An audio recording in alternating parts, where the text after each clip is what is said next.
What's going on, guys? Welcome back to a brand new video. With Season of the Lost kicking into full speed, we are in the second week and players are already figuring out what the god roll weapons are. And today we're going to be looking at two specific weapons, the Darkness Before Pulse Rifle and the Sudden Death Shotgun. Both of these weapons are extremely deadly for PvP if you get the god roll. And the only way to get the god roll or to farm for these weapons is to do the final encounter in the Prophecy Dungeon. In today's video, we're going to be talking about how to farm these weapons quickly, how to fight the final boss over and over and over again so you have a higher chance to get these weapons. Not only that, we're going to be going over the best loadouts you need to farm for these weapons. And lastly, we're going to be talking about the god rolls you want for PvP. So with that out of the way, let's get into the video.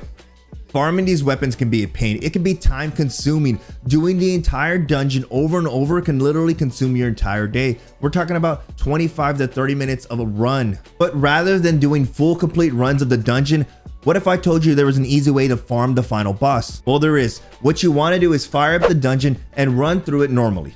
Once you get to the final boss section, you're going to want to have one of your characters save the checkpoint. This is what I like to call your checkpoint character. Now, switch to that checkpoint character and start the encounter. Once the encounter is started, have your entire team wipe. When your team spawns back in, switch back to your main character with all your gear and start the encounter. Once you finish the encounter and you grab your loot, this is where you want to switch back to your checkpoint character, fire up the dungeon, and once you land, have your fire team join you again. At this moment, you want to switch back to your main character with all your gear, do the encounter again, and voila, you are done. You can finish this encounter in 5 minutes. Trust me, guys, 5 minutes sounds a heck of a lot better than 35-minute runs, and that's even if your fire team can do it. Now, you're probably wondering what gear you should be using. Now, I'm not going to say you have to have the 1K voices. It's nice if you do, but you don't need it. For starters, you're going to want to have the No Composure Fusion Rifle. This fusion rifle does a lot of work, especially if you're running the right mods. Now, when it comes to heavy weapon, you can either go with the Sleeper Simulant, you can go with a rocket launcher with impulse amplifier, or you can go with Old Faithful, the 1000 voices. Just make sure that whatever loadout you choose, you have the right scavengers, ammo finders, and reserves on all your gear. Now, there is one more armor mod that you should be using, and if you haven't unlocked it, it's okay. Once you unlock it, start using it. That mod is going to be Particle Deconstruction. It's going to give you bonus damage for your fusion rifle or linear fusion rifle. Now, this mod isn't super necessary for a one phase. If you and your teammates can get on the same page, you'll deal enough damage to one phase. But if you do have this, it'll make one phase in the final boss much easier. Now, getting into subclasses, for my hunters out there, you're going to want to rock Golden Gun with Celestial Nighthawk. This will deal significant damage onto the boss. For my warlocks, Chaos Reach worked extremely well for me, especially since the boss tends to teleport you to the beginning. If you get high enough, you can completely avoid this whole mechanic, which is awesome. Now, for my Titans out there, you can rock a bubble, which works, it's fine. But if you want to deal more damage, which I highly recommend, you can use the new exotic chest piece, the Falling Star, with the Thunder Crash, and it deals a lot of damage. Now, with that out of the way, let's talk about god rolls. Starting off, let's talk about the Sudden Death Shotgun. Guys, shotguns have gone through so many changes and a lot of nerfs, and don't get me wrong, it sucks. But for this shotgun, you're going to want to go with either Barrel Shroud or Full Choke. Both will not impact the handling speeds of the shotgun. Now, for the next column over, you're going to want to go with accurized rounds. Yes, you want to focus more on your handling here since you're not going to have any quick draw mechanic, but you still want to focus on range. It's still a shotgun, and the further you can deal max damage, the better. Getting into the next column over, I'm only going to suggest two, either Surplus or Threat Detector. Now, both are going to require certain mechanics to be active. Surplus, you're going to need your abilities up to get that faster draw out speed. And for Threat Detector, you're going to be near an enemy, which for the most part, when using your shotgun, you're probably going to be near an enemy.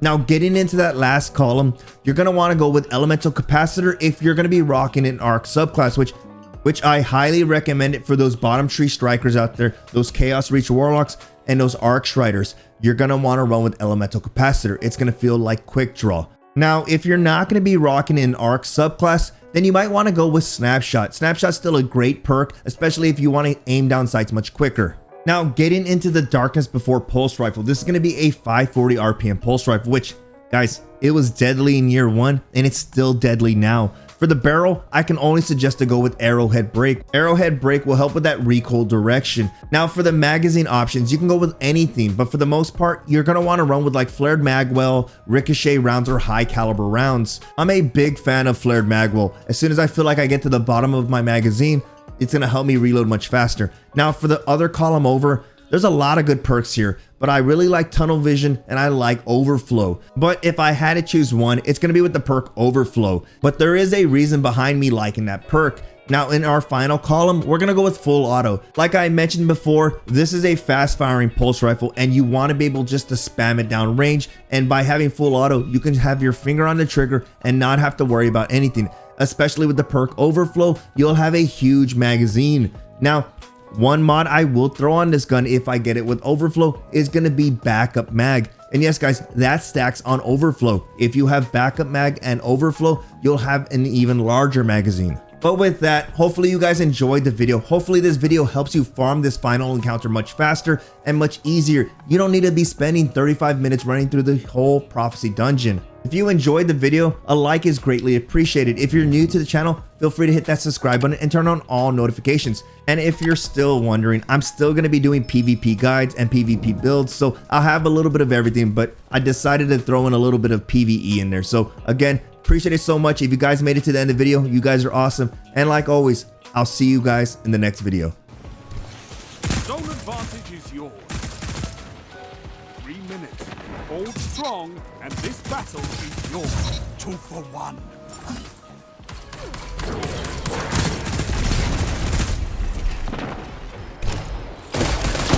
I can't believe what I'm seeing. Nearly there. Fight on and